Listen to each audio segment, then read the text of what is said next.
Yesu nakade ana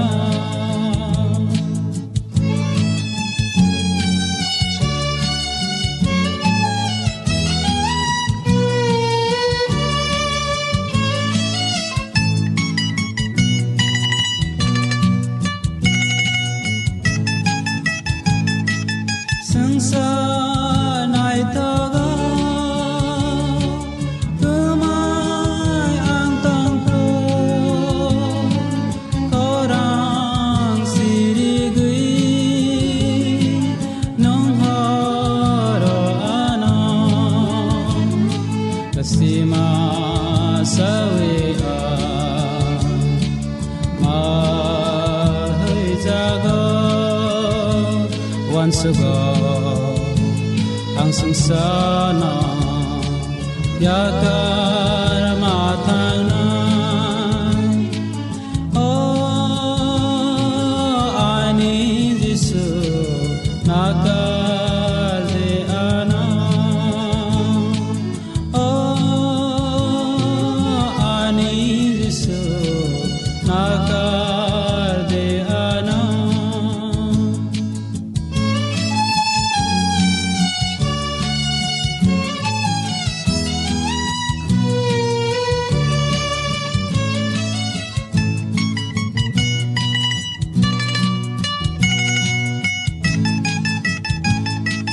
संसार आनाले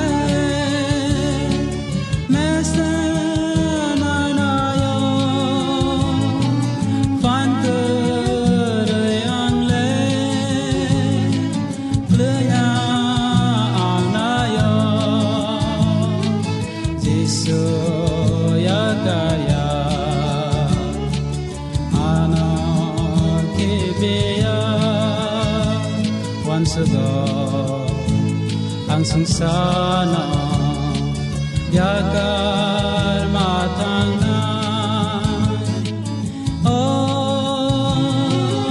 ani Yesu nakade ana ani Yesu nakade ana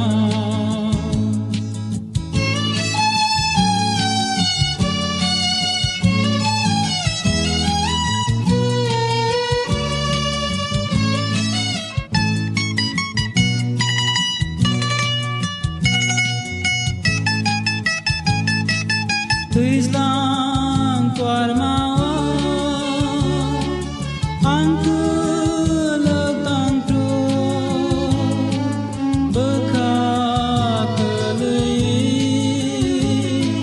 ang makiriwo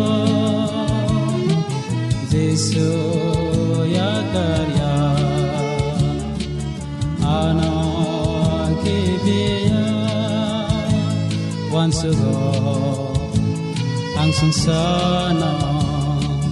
yakar matang na ani Yesu nakade